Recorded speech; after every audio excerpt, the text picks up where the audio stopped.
Hello, everyone. It looks like my audio is working, so great. Welcome to another episode of Prep Talk. This is episode number 6. Today, we would love to talk about whether or not God's law is still binding. So, without any further ado, I'm going to bring in my buddy Mark here, and we are going to get started right away here. All right. How's it going today, Mark? Great, Josh. How are you? Good, good, good. How was your week? Not too bad. Busy. Yeah, mine was pretty busy this week too. A Yeah. lot of curveballs this week, but the Lord blessed, and we're here. It's just wonderful to be ready for, or getting ready for the Sabbath. It's just such a blessing. Yeah, you bet. All right, so I would love to hear what you have in preparation.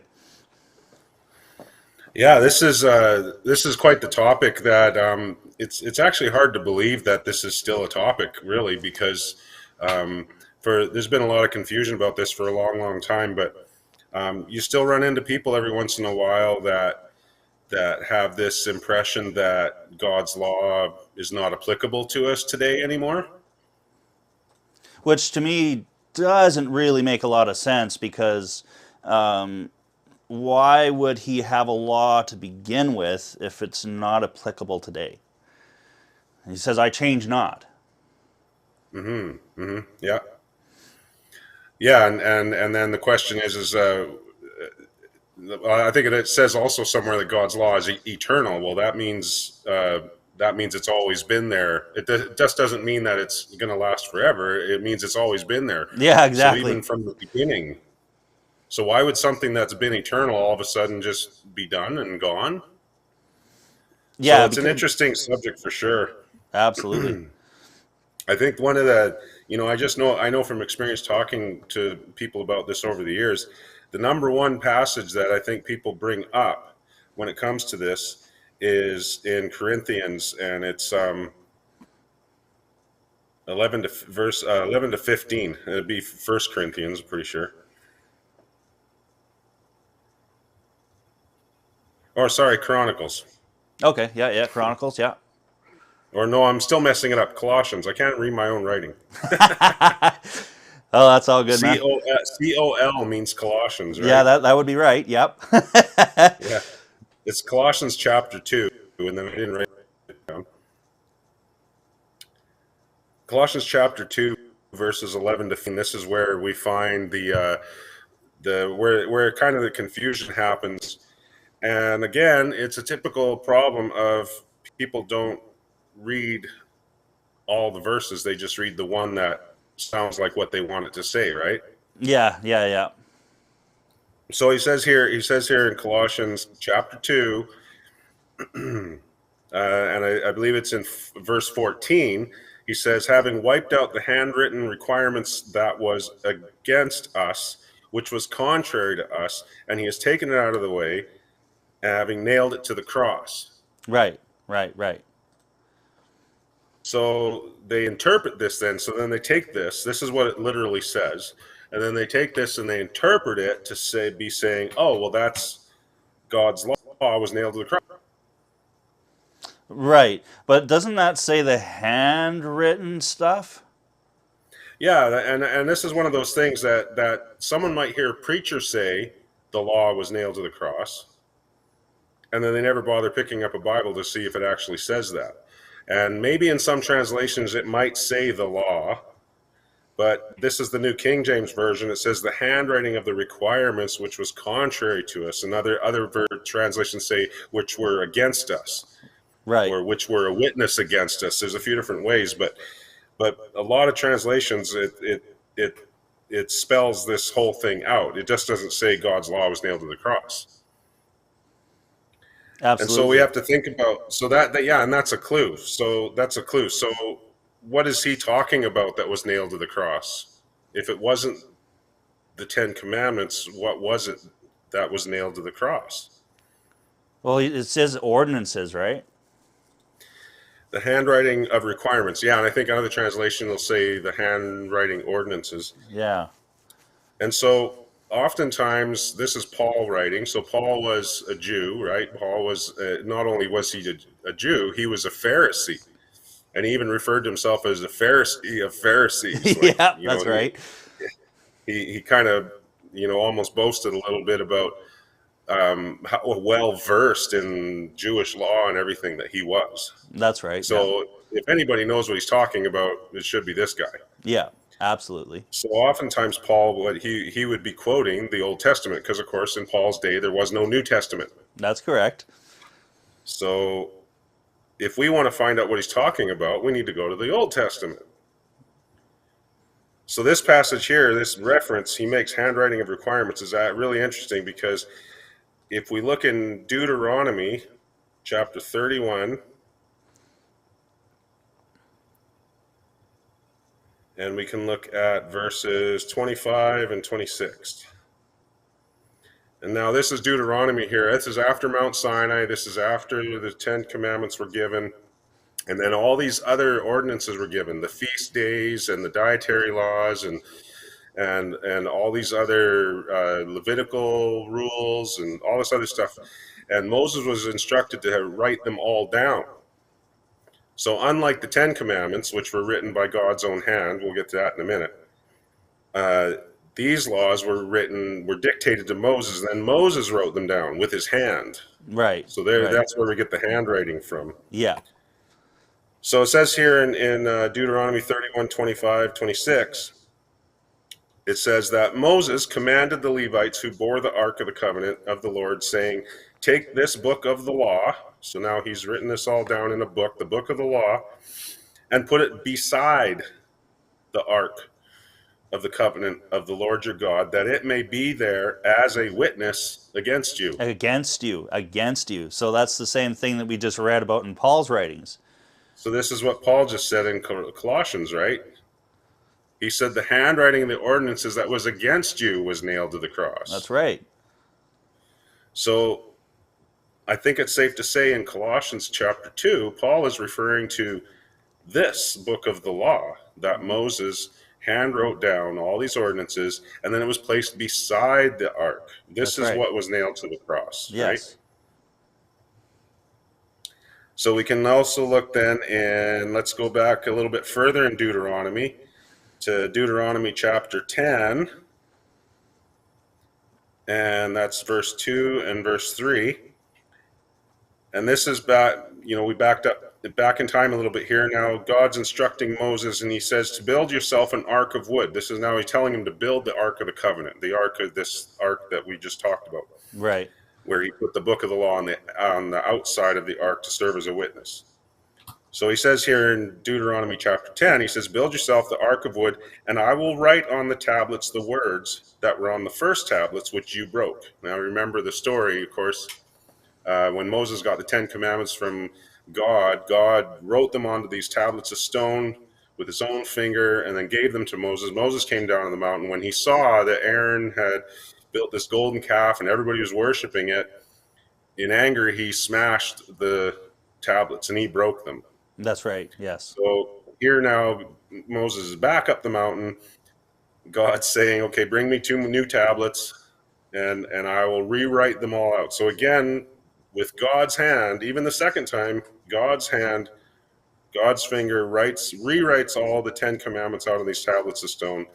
And now he says here in Deuteronomy chapter 10, he says, and you shall put them in the ark. Mm-hmm. And then he goes on to say, I made the ark of acacia wood, hewed 2 tablets of stone like the first, and went up the mountain. Having the 2 tablets in my hand, he wrote on the tablets according to the first writing, the 10 Commandments. Mm-hmm. Mm-hmm. So he only wrote on the tablets the 10 Commandments. He didn't write any of these other ordinances or anything on the tablets.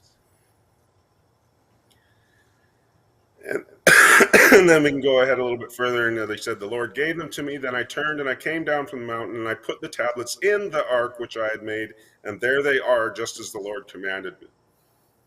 So they were put in the ark, and they stayed there. Yes. So now we have biblical reference here. We have the 10 Commandments, and only the 10 Commandments, not any of the other ordinances or anything, inside the ark. Mm-hmm. Mm-hmm. And then we have all the other ordinance handwritten by Moses outside the ark. So the question then is, what were those ordinances then that were in the side of the ark that were against us? Right. So So here we can see anyway that there was a distinguishing between the two, Yes, right? absolutely. Yes. So, if you look through Deuteronomy prior to Deuteronomy chapter 31, you'll see everything. It tells you what everything that Moses wrote down. Right, It goes right, through right. all of them, and it includes the Ten Commandments. So he did write the Ten Commandments in that other book of the law. However, because the Ten Commandments existed separately from that on the two tablets inside the ark, anything that happened to that book of the law on the outside would it be irrelevant to the Ten Commandments because they existed elsewhere. Yes, yeah. Whereas the other rules that were in that book didn't. They only existed there. Hmm. So they did record the Ten Commandments in there as well, but the Ten Commandments stood on their own inside the ark. So taking away that book would have no bearing on the Ten Commandments because they existed inside the ark. The Ten Commandments existed inside the ark. The book existed on the outside of the ark. They weren't really intertwined in any way. Right. That's what you're saying. Yes, yeah. So I'm just saying that we have two separate laws, Yeah, two right. separate sets of laws. And so the one in Colossians that Paul says was nailed to the cross was the handwritten one by Moses. That's right. Yeah. Right.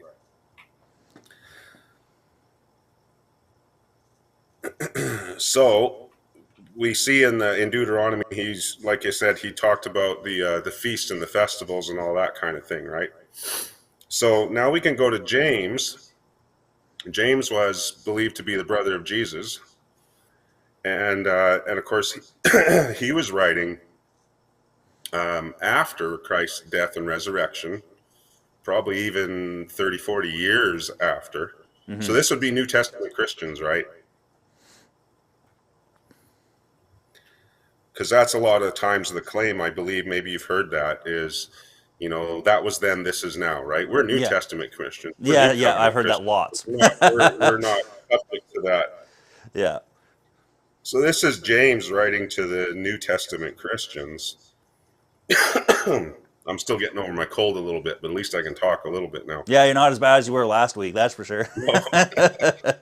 You know. So James chapter 2, verse 9 to 11.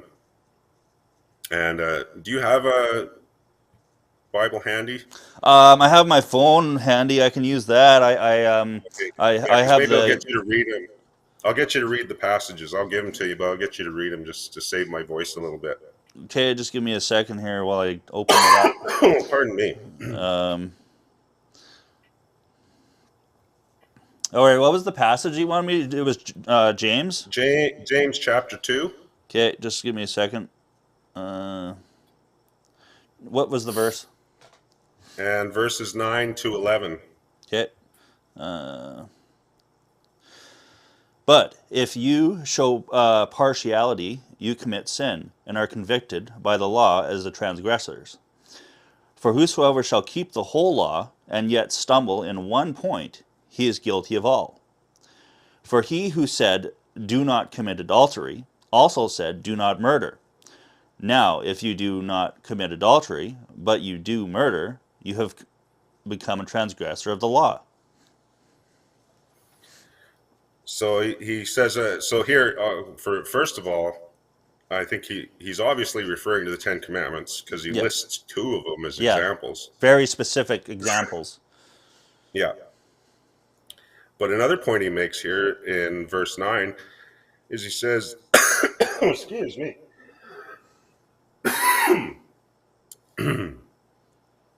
In verse 9 there, he says, you commit sin and are convicted by the law. Yes.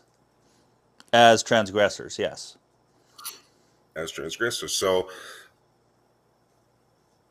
he's pointing out that you need to have a law in order to know what sin is.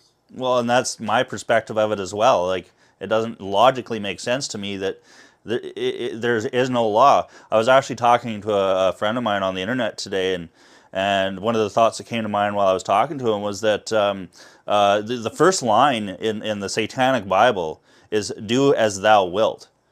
So that's implicating that you can do whatever you want. There is no law. So that is the very same mentality that's in the Satanic Bible. That's the very first line. That's like, in the beginning, God. That is literally the first line of their Satanic Bible. Do as thou wilt. Right. That is the whole letter of the law. In fact, that's how they end it. Do as thou wilt, that is the whole letter of the law. So this mentality of there not being a law, and a law of liberty at that, is Mhm. absurd. Yeah, and when there is no law, we call that lawlessness. Yeah, exactly. Yeah. You know, so, so let's back up a little bit to James chapter 1. Okay, just give me a second And, there. and, James 1. and that would be verse 22 to 25. 22 to 25. But be doers of the word, and not hearers only, deceiving yourselves. For if anyone is a hearer of the word, and not a doer, he is like a man observing his natural face in a mirror. For he observes himself going away, and immediately forgets what kind of man he was. But he who looks into the perfect law of liberty, and continues in it, and is not a forgetful hearer, but a doer of the work, this one will be blessed in what he does.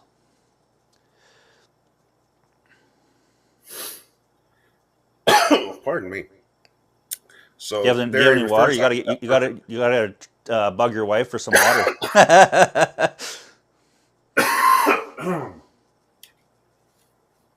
Yeah, boy, I thought I'd make it through this. So, yeah, so he says the law of liberty there.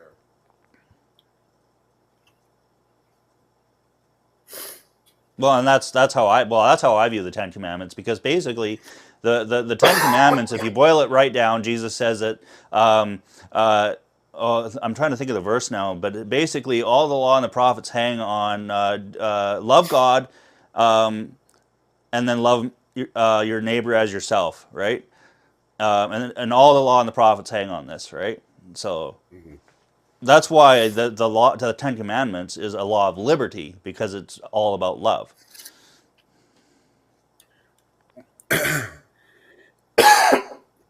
Yeah, sorry, and two, I guess the law of liberty, because the law actually sets you free, Yeah. because the law actually convicts you of sin. It shows you what sin is, and in order to be free from it, you need to recognize it for what it is. Mm-hmm. It's kind of like being held captive. If you don't realize that you're captive, if you don't realize that you're a slave, you're not going to know that you need to be free from it, right? Yeah, that's right. So let's go to Romans chapter 7. Yeah, sure. Just give me a second here. Okay, Romans. And I got to preach tomorrow too. Yeah, you're gonna have an interesting day. I'm just, for some reason, I'm drawing a Yeah, blank here. Oh, here we go. Romans 7. yeah. What was the verse that you wanted? And verse 7. Okay. What shall we say then? Is the law sin? Certainly not. On the contrary, I would not have known sin except through the law, for I would not have known covetousness unless the law had said, "You shall not covet." Yeah, read 8 as well. But sin, taking opportunity by the commandment, produced in me all manner of evil desire. For apart from the law, sin was dead. Yeah, so basically, we didn't even really know about, like he says there in verse 8, producing in me all manner of evil desire. We didn't even know we had all these evil desires until we knew about the law. Yeah, yeah, and what's going on today is they're normalizing a lot of things, right? Yeah. There are a lot of things they're saying are not wrong, are not evil. Well, and that's just it. In the last days, well, we're going to see good being evil and evil being good. Like that's in, I don't know which I think that's in Revelation, but anyways, yeah, Yeah, so I mean that's the lawlessness thing going on, right? yeah, You know, up until a certain point, society's always said that this is wrong and this is bad, and instead of, well, it's too hard to change our ways, So let's just change the law. Exactly. Yep. And that's kind You of the know, mentality that I feel like I get a lot from people, or at least people that I'm going to say people that subscribe more to the Catholicism view. They want to remove the law because it shows them their sin. yeah. Well, and then under Catholicism, they added a whole other set of whole other laws. No, I So know. they Yeah. added the whole confessional thing and the priestly order and the rosary and the penance and yeah, very much like what the Pharisees did. They added a whole pile of laws on top of Yeah, all God's laws tradition, as right? well, right? They, the Yeah, the commandments of men. yeah, yeah. So there's another aspect here too. Some people believe that God's law was only for Israel. Yes. And again, there's confusion between the laws because again, um, Paul was writing to the New Testament Christians and telling them the ordinances have been nailed to the cross. They've been taken away. And he even makes references to circumcision. That was one of the big points of contention in his day, was circumcision. Right. So he was telling the Gentile, the non-Jewish, non-Israel, you don't need to worry about the circumcision ordinance. Right. Because the point is you're supposed to be circumcised in the heart. Yes. So he was, moving on. So, Paul is referring to this to the Gentiles. However, he makes a point, though, to say that there isn't a separate set of laws for Gentiles. It's just these laws were only to serve a purpose to a point, and they use the passage in there. I think in Colossians, if you keep reading, he goes on to say they were nailed to the cross because they were a shadow of Christ Right. who was Right. to Right. come. Right. Yeah. Like all the sacrificial stuff, the evening and Right, morning sacrifices, all of the right, temple ordinances, all that kind of stuff. They were a shadow. They were pointing towards the cross. They were no right, longer needed after the cross because he had done his right. work at that point. So that was why they were nailed to the cross. That's what the shadow means. Yeah. So none of the Ten Commandments are a shadow of the That's cross. right. It's written in None of them. stone. None of them are a shadow. So he wasn't referring to those things. So if we want to look at this idea, though, he talks about the Gentiles actually being grafted into Israel. That's right. Yes. And so he's not talking about, oh, you know what? There's this whole different set of laws for the Gentiles. No. He goes, it's still Israel is still Israel. The covenant was made with all of Israel. The eternal promise was made with Israel.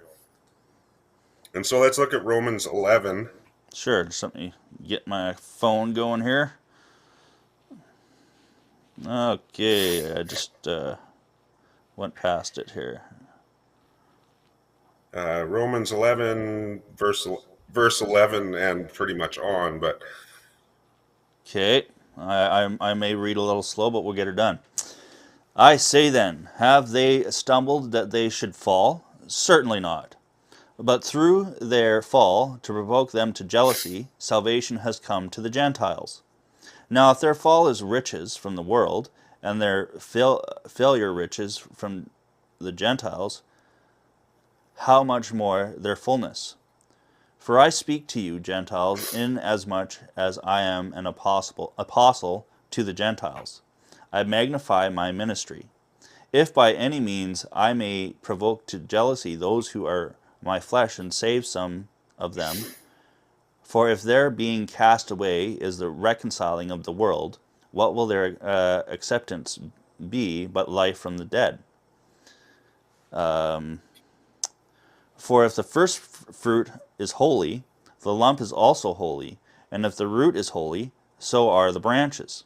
And if some of the branches were broken off, and you being a wild olive tree were grafted in among them, and with them became a partaker of the root and fastness of the olive tree, do not boast against the branches. But if you do boast, remember that you do not support the root, for the root supports you. You will say then, branches were broken off that I might be grafted in. Well said, because of unbelief they were broken off, and you stand by faith. Do not be haughty, but fear. For if God did not spare the natural branches, he may not spare you either. Therefore, consider the goodness and severity of God on those who fell. Severity, but toward you goodness, if you continue in his goodness. Otherwise, you also will be cut off. So that to me, like, I'm just going to stop there just for a second, Yeah. and just comment that, like, already I can see a trend here where, like, God is saying if you don't do certain things, you're not going to stay grafted, right? Yeah. So there's certain Yeah. things that have to be met in order for you to stay grafted. Yeah. Well, just to clarify, he's talking about a root and branches. The branches are supported by the root. So, the root, and he's talking to the Gentiles. So the root is Israel. Yeah, The root is understood to be Israel. It started with Israel. that's right. And then he's saying, but you're grafted in. The root supports you. So everything that is about Israel is integral to the branches. That's right. That's right. But he also points out that some of Israel, because of their unbelief, they were broken off. And But you therefore, were grafted because in. be careful, because the natural had Yeah, unbelief and they were cut yeah, off. So you're actually not natural, and yeah. so don't And that boast. that's actually where you left off on the verse. If you carry on there, It was verse 23. 24. Oh, 24. Yeah, 23. Yeah, 23. And they also, if they do not continue in unbelief, will be grafted in, for God is able to graft them in again. For if you were cut out of the olive tree, which is wild by nature, and were grafted contrary to nature into a cultivated olive tree, how much more will these who are natural branches be grafted into their own olive tree? For I do Hmm. not desire, brethren, that you should be ignorant of this mystery, lest you should be wise in your own opinion, that blindness in part has happened to Israel until the fullness of Gentiles has come in. And so all Israel will be saved, as it is written, the deliverer will come out of Zion, and he will turn away ungodliness from Jacob. For this my Hmm. covenant with them, then when I take away their sins. Concerning the gospel, they are enemies for your sake. For concerning the elections, they are beloved for the sake of the fathers. So there, I like where he said, verse 26, and so all Israel will be saved, as it is written. So he's saying the Gentiles had to be grafted in to Israel so that this prophecy would be true, that all Israel would be saved. That's right. So the prophecy wasn't Israel and Gentiles. So what God did was actually he made the promise and the covenant that was available to Israel. He made it available to everyone by adopting the Gentiles into quote unquote Israel. And that So this is was where we get the term spiritual Israel. that was basically after the stoning of Stephen. That was when the gospel went to the Gentiles. Right, Yeah. right. So And so, yeah, we got to wrap up, I guess. There's some passages in Ephesians chapter 2 and Ephesians chapter 3 as well that talks about this. And he actually says, I believe it's in Ephesians 2 and 3, he talks about the ordinance they had to be taken away in order to graft in the Gentiles, yeah, because he said these handwritten ordinances actually stood as a wall of separation yeah, between Israel and between the Gentiles. So he yeah. said they had to actually be taken down in order to be able to graft Gentiles into Israel, because they were established there to keep Israel as a separate people. Right. But now we're in the time where God doesn't want to have a separate thing. He wants it now available to everybody. And so he wanted to graft in the Gentiles into spiritual Israel. So he had to take these out of the way. That's in Ephesians chapter 2, chapter 3, and also Galatians chapter 2. So Paul covers this in a lot of his letters. But it requires Bible study and reading, not just grabbing one verse that sounds like, oh, hey, the law's done away with there. It says it right there. Yeah, It's like, yeah, well, yeah. read the rest. I have a question for you, Mark. Would you be interested in following this through a little bit more next week on our next episode? Yeah, possibly. Yeah, think about it this week. If there's some more questions, let me know. And again, I'll send you these Bible passages, and we'll put them up in our description, so people watching later will know where to look. And Awesome. Sounds good. Well, would Great you like conversation. to end our episode here with prayer, and then we'll go from there? Yeah, but I'll ask you to pray because my You're voice dying is there, are about you? gone. So. All right, no problem.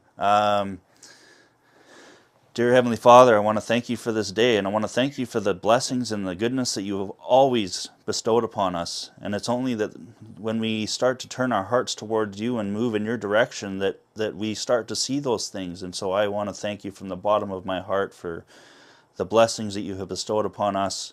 And I want to thank you for this time that we've been able to spend together to study your word. And I ask that those people that are watching would be blessed and would search the scriptures to understand more fully what it is that that God in heaven wants us to be doing. Thank you in your precious name. Amen. All right, Amen. guys. Well, that's another episode. That was episode 6, and it was awesome. I say this every week, and if you guys have anything that you would like us to be studying, you can put it in the comments below. I'd be happy to check it out and discuss it on air. If you have any comments, about this discussion, throw them in the comments below. We will read them. We will try to get to them, and we will try to get back to you. Sola Scriptura. So we will see you next week. God bless you all, and it was wonderful to have you with us.